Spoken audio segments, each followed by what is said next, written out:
ಕಾಡಿನ ಒಡಲಿನಲ್ಲಿ ಗಿಡಮರಗಳಿಂದ ಕೂಡಿದ ಹಸಿರಿನಿಂದ ಕಂಗೊಳಿಸುವ ಒಂದು ಸುಂದರ ಜಾಗದಲ್ಲಿ ಒಂದು ಕೊಳವಿತ್ತು. ಆ ಕೊಳದ ಸುತ್ತಲೂ ಕಾಡು ಪ್ರಾಣಿಗಳು, ಪಕ್ಷಿಗಳು, ಕೀಟಗಳು ತಮ್ಮ ಜೀವನವನ್ನು ಸಂತೋಷದಿಂದ ಕಳೆಯುತ್ತಿದ್ದವು. ಆ ಕೊಳದಲ್ಲಿ ವಾಸವಾಗಿದ್ದ ಒಂದು ದೊಡ್ಡ ಮೊಸಳೆಯಾದ ಮಗರರಾಜ ಮತ್ತು ಒಂದು ಚಿಕ್ಕ ಕಪ್ಪೆಯಾದ ಕಂಗಾರು ಕಪ್ಪೆಯ ನಡುವೆ ಒಂದು ರೋಚಕ ಪೈಪೋಟಿಯ ಕಥೆಯಿದೆ. ಕಾಡಿನ ಕೊಳದ ರಾಜ ಮಗರರಾಜ. ಮಗರರಾಜ ಕೊಳದ ರಾಜನಂತೆ ಜೀವಿಸುತ್ತಿದ್ದ. ಅವನ ದೊಡ್ಡ ದೇಹ, ಶಕ್ತಿಶಾಲಿ ಬಾಲ ಮತ್ತು ಹರಿತವಾದ ಹಲ್ಲುಗಳು ಕಾಡಿನ ಎಲ್ಲಾ ಪ್ರಾಣಿಗಳಿಗೆ ಭಯವನ್ನು ಉಂಟುಮಾಡುತ್ತಿದ್ದವು. ಆದರೆ ಮಗರರಾಜನಿಗೆ ಒಂದು ದೊಡ್ಡ ದುರಹಂಕಾರವಿತ್ತು. ತಾನೇ ಕಾಡಿನಲ್ಲಿ ಶಕ್ತಿಶಾಲಿ ಎಂದು ಯಾರೂ ತನ್ನ ಜೊತೆಗೆ ಸ್ಪರ್ಧಿಸಲಾರರೆಂದು ಅವನು ಭಾವಿಸುತ್ತಿದ್ದ. ಕೊಳದ ಸುತ್ತಲೂ ಅವನ ಗರ್ಜನೆ ಕೇಳಿದರೆ ಸಾಕು, ಎಲ್ಲ ಪ್ರಾಣಿಗಳು ಓಡಿ ಹೋಗುತ್ತಿದ್ದವು. ಕಂಗಾರು ಕಪ್ಪೆಯ ಕಿರಿಕಿರಿ. ಕಂಗಾರು ಕಪ್ಪೆ ಒಂದು ಚಿಕ್ಕ, ಚುರುಕಾದ, ಬುದ್ಧಿವಂತ ಕಪ್ಪೆಯಾಗಿತ್ತು.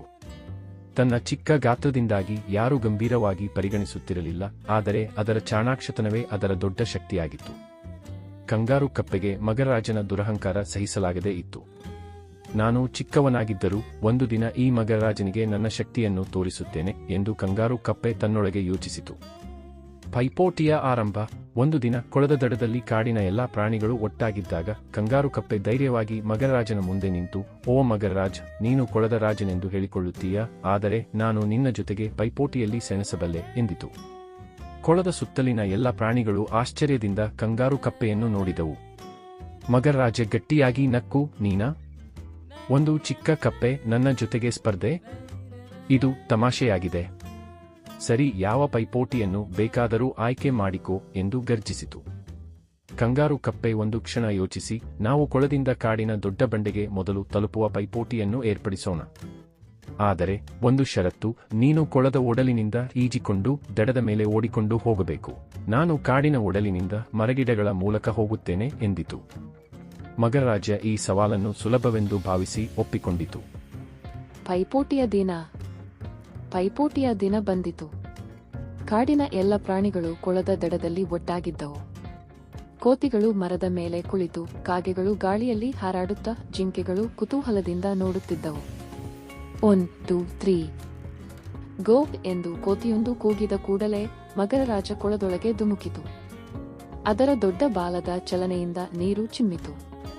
ಕಂಗಾರು ಕಪ್ಪೆಯಾದರೂ ಚಿಕ್ಕ ಕಾಲುಗಳಿಂದ ಚುರುಕಾಗಿ ಕಾಡಿನ ಒಡಲಿನಿಂದ ಹಾದಿಯನ್ನು ಕಂಡುಕೊಂಡು ಓಡಿತು.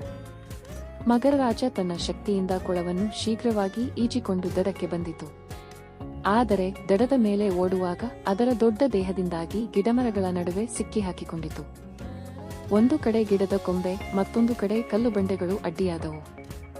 ಮಗರರಾಜನಿಗೆ ಓಡುವುದು ಕಷ್ಟವಾಯಿತು.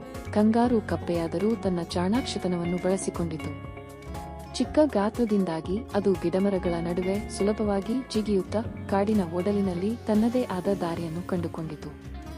ಕೆಲವೊಮ್ಮೆ ಎಲೆಗಳ ಮೇಲೆ, ಕೆಲವೊಮ್ಮೆ ಕೊಂಬೆಗಳ ಮೇಲೆ ಜಿಗಿಯುತ್ತಾ ಅದು ಶೀಘ್ರವಾಗಿ ಮುನ್ನಡೆಯಿತು.